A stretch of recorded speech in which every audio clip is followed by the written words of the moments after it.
All right, I am here with Senator Elissa Slotkin, the junior senator from Michigan, former CIA analyst, 3 tours in Iraq in a 5-year time span, um, worked under Bush and Obama in national security positions, and is now the ranking member for the Armed Services Subcommittee on Emerging Threats and Capabilities.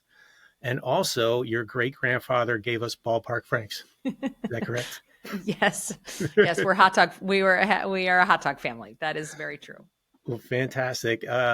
So thankful to have you here. I know we only have a few minutes, so I kind of want to jump right into things. You bet. You were part of a group of 6 Democratic congressmen and senators who released a PSA reminding military members to disobey illegal orders. You were vilified for that. You received death threats from the current president of the United States. You got a bomb threat to your house through all of that. And now, 2 weeks later, we are watching the Secretary of Defense and the president blame each other and then military admirals on giving illegal orders. So a lot has happened in 2 weeks. I know this has been a big deal in not only our country, but internationally. We've had the UK suspend intelligence sharing with us. There have been several calls for war crimes investigations, Geneva or violations against the Geneva Convention. And now we're sitting here at a point where tomorrow, I believe you'll be a part of this meeting, but Admiral Bradley is going to give a classified briefing on these strikes themselves. What are you expecting to get from that tomorrow?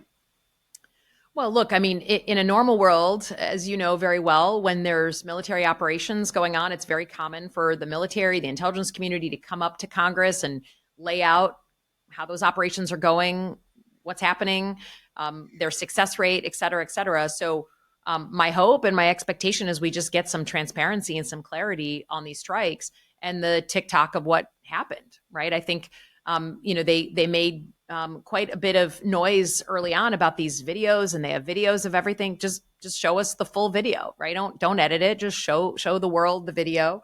And then, there's a lot of finger pointing, as you say. The president is saying, well, I didn't like that second strike. And the Secretary of Defense is like, oh, I left the room. I was not there. Even though I said I was there for the whole thing, 2 months ago, I've now left the room and, pointing towards the uniformed military and letting them take the fall. So to be honest, I don't have any special information on what actually happened, but I would expect that in line with what generations of military folks, GoFos have done in their history is come down and lay it out for us and explain it. And I can imagine this, this is going to be a complicated briefing given the covering of ass that is going on absolutely across the government right now.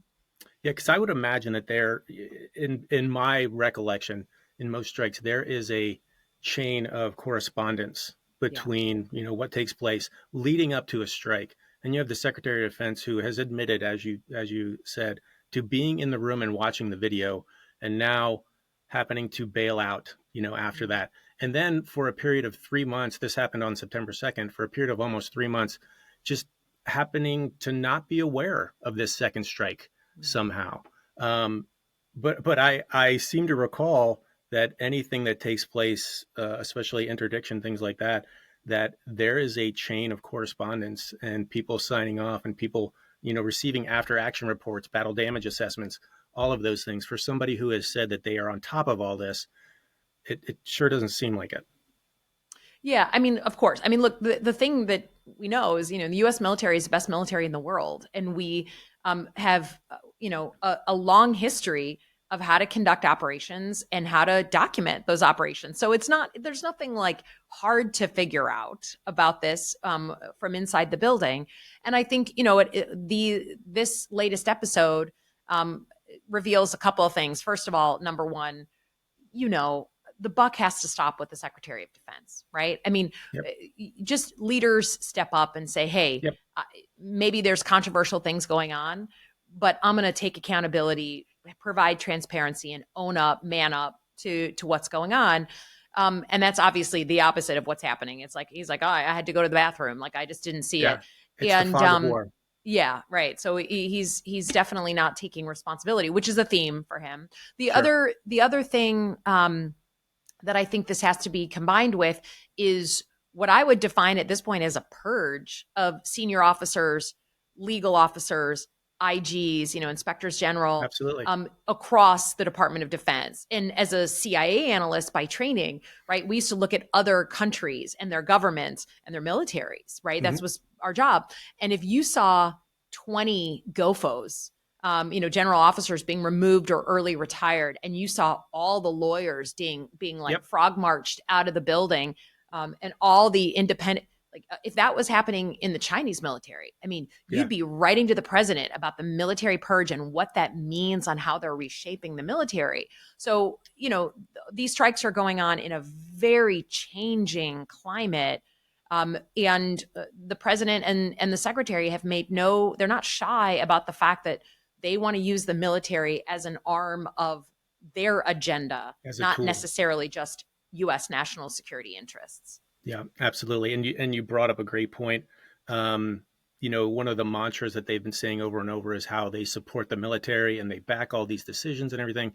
And then we can go back to the strike on Iran, where General Cruz, who is director of Defense Intelligence Agency, was removed Yeah. because he provided an authentic, accurate battle damage assessment, which happened to go against the president, who said that everything was completely destroyed. And Cruz and his agency said, well, maybe for a couple months. And so, we have seen this all up and down the chain. Admiral Halsey stepping down as commander of Southcom here at the end of December after 1 year. He announced this in October. I mentioned before about the UK not sharing intelligence anymore.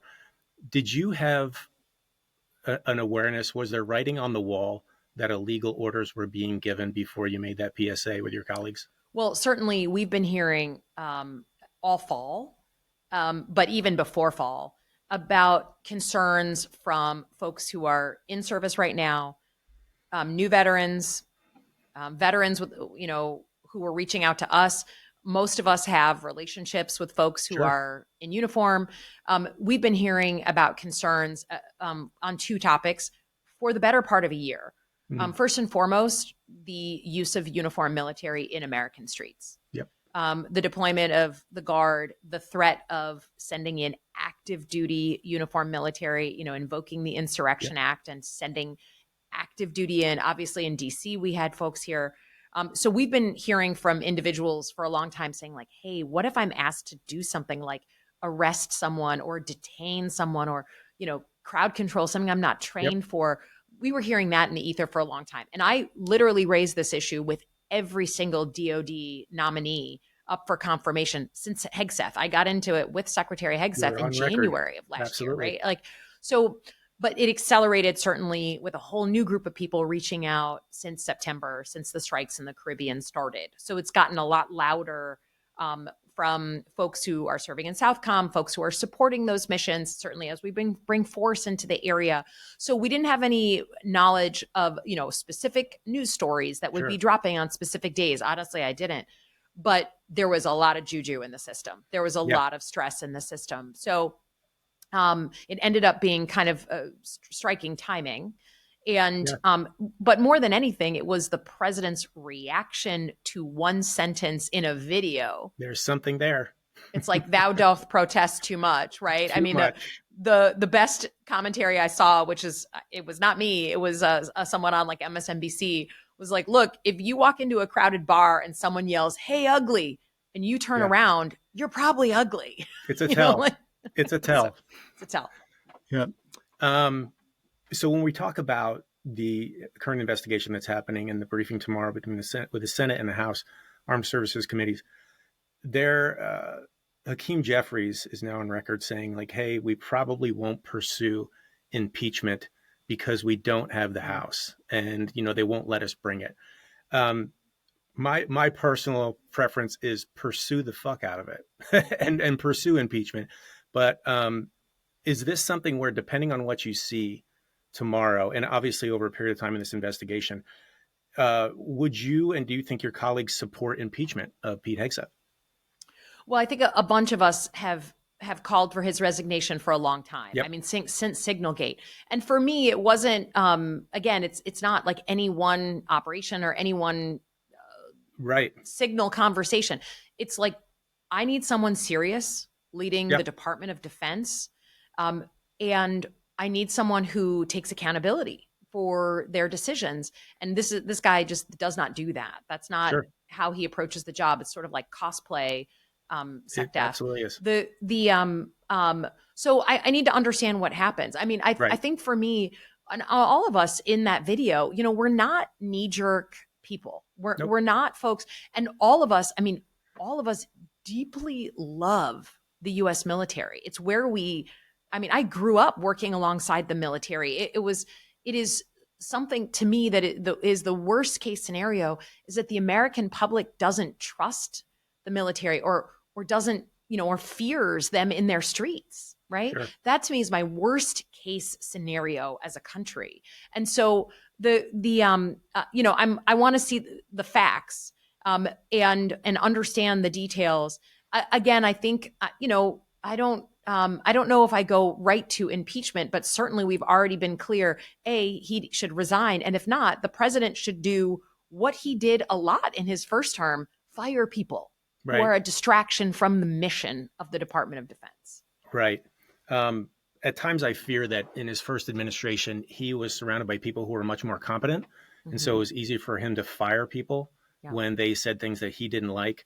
I think the concern for myself and many Americans is that the loyalty is the test now. Yeah. It's not your competence, it's loyalty. And so I don't have as much confidence that he would fire any of his people, because then he'll be admitting he made a mistake.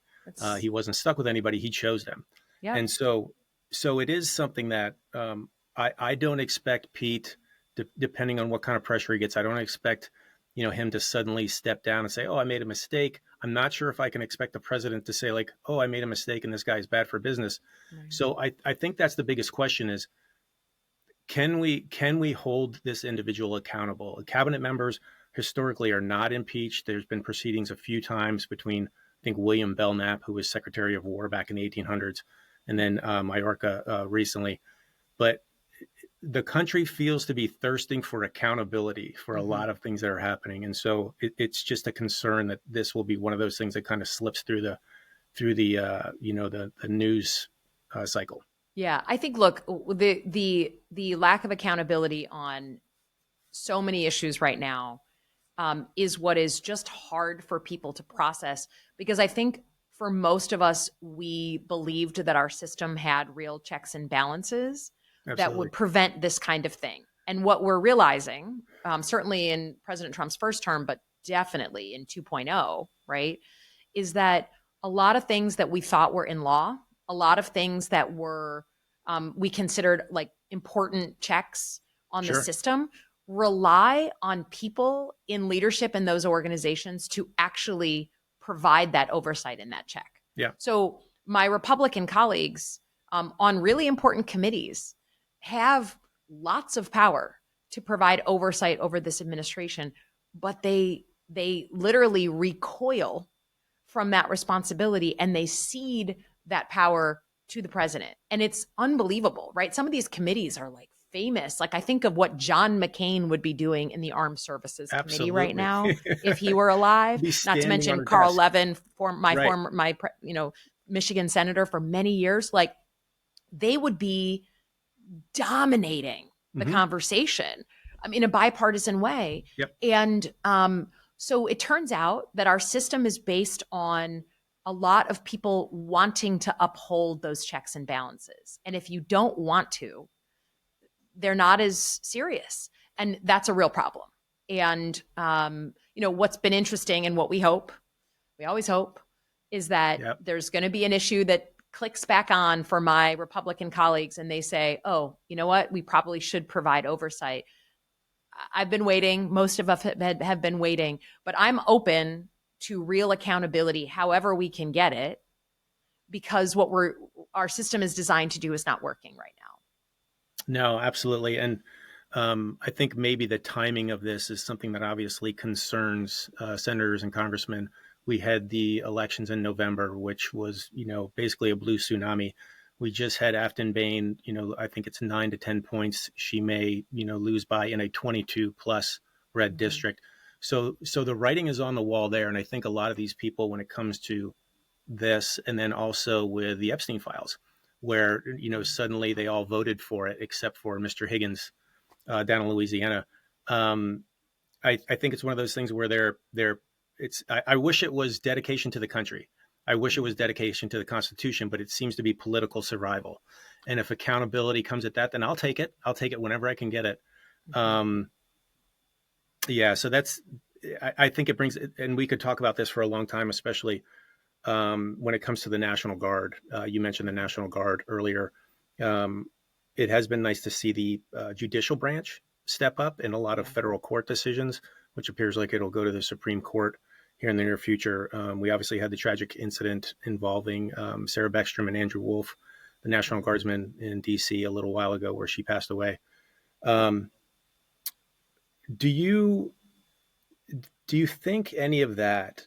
Um, do you honestly think any of it reaches senators and congressmen and women, um, or is it all political survival? Like, do you feel the struggle, and are they just afraid, or do you think we are maybe coming to a tipping point where they're going to do the right thing and not just for themselves?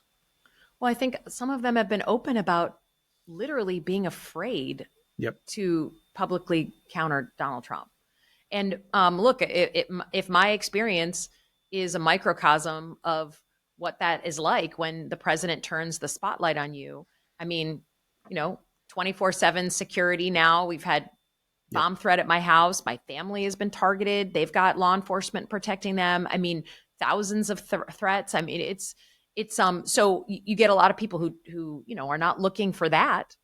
Um, and um, and then you add to it um, the role of social media and just people kind of coming at you from all sides and Nigeria and Russia and yeah, and yeah, right, yeah, and so people say, you know what, I don't need that in my life, and so even though I'm the chairman of a committee, and it is actually my job to provide oversight over this administration, I'm just going to put my head in the sand because I don't want those other problems. sure, Now, the only thing more powerful, I think, for some of my peers than fear of Donald Trump is fear of losing their own elections. absolutely, And so the center of gravity is where the country is, where the population is. And I think the signals you mentioned, the midterms or individual elections that should be easy wins for them, those are signals that, hey, if you just continue to salute and do everything Donald Trump says, you may actually be at risk back home and winning your election or losing your election.